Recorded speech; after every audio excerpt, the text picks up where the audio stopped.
2x4 minus 3x² plus 1 is equals to 0। आप इसको किस तरह से सॉल्व कर सकते हो? इसको सॉल्व करने के लिए हमने सब्स्टिट्यूशन तो करनी नहीं है ना। तो फैक्टराइजेशन के क्या रूल्स हमें पता है? That is mid term breaking, that is completing square method, that is quadratic formula. अब यहाँ पर हमारे पास अगर हम इसको चेक करें मिड टर्म ब्रेकिंग से, फर्स्ट और लास्ट को मल्टीप्लाई करवाएं 1 इंटू 2x4। ये मैं एक रफ वर्क यहाँ पे बना रही हूँ, ठीक है। आपने इसको as a rough work use करना है। लाइक मैंने 1 और 2x4 को मल्टीप्लाई करवाया, मेरे पास क्या आ गया 2x4। यानी कि अब आपने क्या करना है, कोई दो ऐसे नंबर ढूंढने हैं जिनको मल्टीप्लाई करवाऊँ 2x4 आए, उन्हीं दोनों नंबर को प्लस या माइनस करवाऊँ तो मेरे पास आना चाहिए जो सेंटर वाली टर्म है डैट इज -3x²। ठीक है, ये हमने लिख दिया। अब कौन से दो नंबर है? पहली चीज़ तो 2 1 2 हो गया, 2 और 1। वेरिएबल जो है वो क्या वेरिएबल जो सेंटर के साथ था x², यहाँ पे x² आ गया। अब बात आ गई साइन की, तो हम साइन कौन सा अप्लाई करते हैं? जो हमारे पास सेंटर वाली टर्म के साथ है, यानी कि बड़ी टर्म के साथ आपने वो वाला साइन अप्लाई करना है। अब 1 के साथ अगर माइनस हो तो -3 बनता है, और अगर प्लस हो तो -1 बनता है। So you will go for -1। हमें इसकी मिड टर्म ब्रेकिंग मिल गई, ठीक है। हम क्या लिखेंगे 2x4 minus 2x² minus x² plus 1 is equals to 0। ये हमें मिड टर्म ब्रेकिंग मिल गई इसकी। अब इसके बाद फर्स्ट टू में से क्या कॉमन है? 2x², अंदर रह जाएगा x² माइनस 1, और नेक्स्ट टू में से कॉमन है -1, क्योंकि हमें ये वाली टर्म एग्जैक्टली यहाँ पे मौजूद है, बट यहाँ पे प्लस x² है, यहाँ -x² है, यहाँ -1 है, यहाँ +1 है। तो साइन चेंज करना है, जस्ट हमने -1 कॉमन ले लिया, x² और -1 हमारे पास रह गया इज इक्वल्स टू 0। अब हमारे पास ब्रैकेट्स में क्या चीज़ कॉमन है? x² -1, और बाहर क्या लिखा हुआ है 2x² -1 इज इक्वल्स टू 0। अब कैलकुलेट तो x की वैल्यू ही करनी है ना हमने, तो x की वैल्यू हम कैसे कैलकुलेट कर सकते हैं? दोनों फैक्टर्स को 1 बाय 1 आपने इक्वल टू 0 पुट करना है। Like x² -1 is equal to 0, ये हमने इक्वेशन 1 बना दी, और 2x² -1 इज इक्वल टू 0, ये हमने बना दी इक्वेशन 2। अब आप इक्वेशन 1 और 2 को सॉल्व करोगे, और उसके सॉल्व करने के बाद आप बता सकते हो कि हमारे पास यहाँ पे x की क्या वैल्यूज़ आएंगी। सो अब मैं सबसे पहले जो इक्वेशन 1 है इसको सॉल्व करने लगी हूँ, x² -1। So I will write solving equation 1, ठीक है। इक्वेशन 1 है हमारे पास x² -1 is equals to 0। x² इधर ही रहेगा, साथ आ गया 1। अब स्क्वायर को ख़त्म करने के लिए अंडर रूट लिया, स्क्वायर ख़त्म, x इज इक्वल्स टू +-1, ठीक है। ये हमने फर्स्ट इक्वेशन को सॉल्व कर लिया। अब हम दूसरी इक्वेशन को सॉल्व कर लेते हैं, सॉल्विंग इक्वेशन 2। अब इक्वेशन 2 हमारे पास क्या थी? 2x² -1 is equals to 0, 2x² -1 is equals to 0, ठीक है। अब यहाँ से हम क्या कर सकते हैं 2x² के लिए? 2x² is equal to 1, x² यहीं रहेगा, 2 मल्टीप्लाई हो रहा है, इधर आकर डिवाइड हो जाएगा। x² पे भी आपने अंडर रूट लिया, और यहाँ पे भी आपने स्क्वायर को अंडर रूट से कैंसिल किया, x is equals to +-1 by under root 2। Solution set is a must, तो आप सोल्यूशन सेट बनाओगे वो क्या हो जाएगा? एक आया हमारे पास +-1, और एक आंसर है हमारे पास +-1 upon under root 2। This is how you will complete the question. Okay students, now we have part number 2 of question number 3। यहाँ पे भी आप सिंपल आप क्या कर सकते हो, हम लोगों ने जैसे लास्ट क्वेश्चन में किया था मिड टर्म ब्रेकिंग, तो अगर हम इधर मिड टर्म ब्रेकिंग के जाएंगे, फर्स्ट और लास्ट को मल्टीप्लाई करवाएंगे 8x6। कोई ऐसे दो नंबर ढूंढे जिनको मल्टीप्लाई करवाऊँ तो 8x6 आए, प्लस माइनस करवाऊँ तो 7 आए, तो वो एक्चुअली 8 और 1 ही है। 8x³ माइनस के बजाय +x³ आप करोगे तो तब -7x³ बनेगा, ठीक है। साथ -1 इज इक्वल्स टू 0। ये मैंने सेम मिड टर्म ब्रेकिंग वाला प्रोसेस यूज़ किया है, ठीक है, कि हमारे पास 6 का हाफ 3 और 3 हो गया ना, तो उसके अकॉर्डिंग हमने इसको ब्रेक कर दिया। फर्स्ट 2 में से क्या कॉमन आ गया?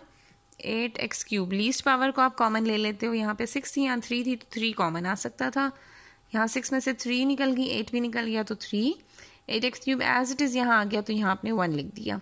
अब यहाँ पे x³ -1 है, और एग्जैक्टली अगली टर्म भी यही कॉमन आनी है, तो आप +1 के साथ अगली टर्म को लिख दोगे, ठीक है। अब एक दफ़ा आपने लिख दिया x³ -1, और एक दफ़ा आपने लिख दिया 8x³ + 1 इज इक्वल्स टू 0। अब यहाँ पे आपके पास दो फैक्टर्स आ गए हैं, तो हमें तो ये पता है कि हमने फैक्टर्स को इक्वली 0 के इक्वल पुट करना होता है।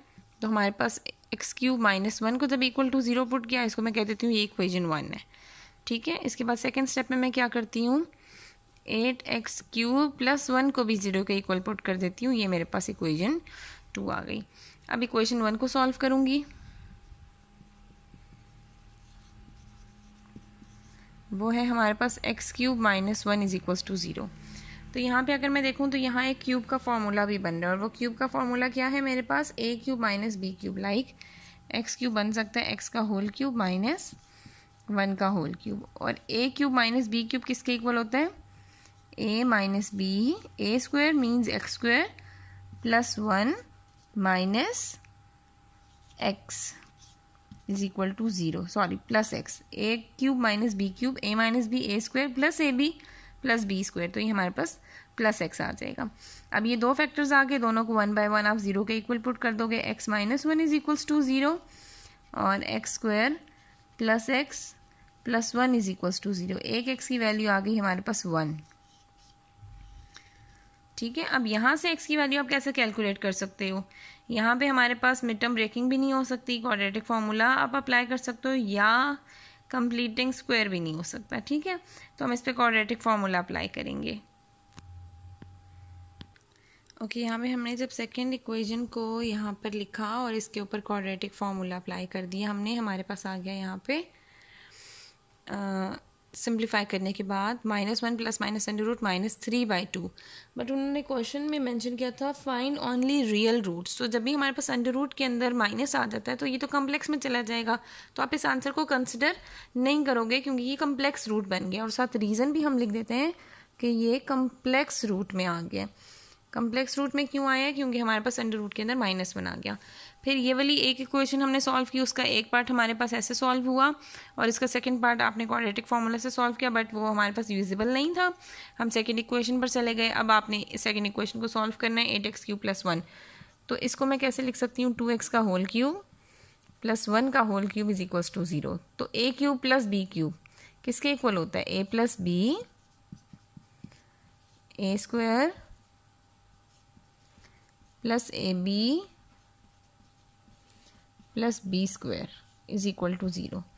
सो 2x प्लस 1 और यहाँ आ जाएगा 4x² plus 2x plus 1 is equals to 0। अब इसको भी आप फर्दर सिंप्लीफाई करोगे, लाइक 2x प्लस 1 को इक्वल टू 0 पुट करके, तो 2x is equal to -1, x आ जाएगा -1/2। एक ये भी वैल्यू आ गई। और अब यहाँ से सेकेंड जो इसकी इक्वेशन है इसको सॉल्व कर लोगे, like 4x² plus 2x plus 1 is equal to 0। अब यहाँ पे आप कैसे कर सकते हो इसको सॉल्व, कि हमारे पास इस पे आप क्वाड्रेटिक फॉर्मूला अप्लाई कर सकते हो, मिड टर्म ब्रेक कर सकते हो। ओके बेटे, फिर इसी तरह से जब हमने इस इक्वेशन को सॉल्व किया बाय क्वाड्रेटिक फॉर्मूला, हमारे पास फिर एक कम्प्लेक्स रूट आ गई है, यानी कि अंडर रूट में माइनस का साइन आ गया, और माइनस का साइन हमें क्वेश्चन में मेंशन कर दिए फाइंड ओनली रियल रूट्स। तो ये तो फिर कम्प्लेक्स रूट बन जाएगा ना, तो complex roots are not valuable for the answer, ये क्वेश्चन में हमें बता दिया था। तो सोल्यूशन सेट में हम सिर्फ क्या लिखेंगे कि जो हमारे पास कम्प्लेक्स के अलावा आंसर्स आए हैं, लाइक x एक तो 1 आया था और एक x आया -1/2, तो आप सिर्फ यहाँ पर लिखोगे 1 एंड -1/2, क्योंकि हमें कम्प्लेक्स वाले आंसर्स रिक्वायर्ड नहीं है फॉर द क्वेश्चन। इस क्वेश्चन को आप नोट डाउन कर लें, I will share the picture with you as well.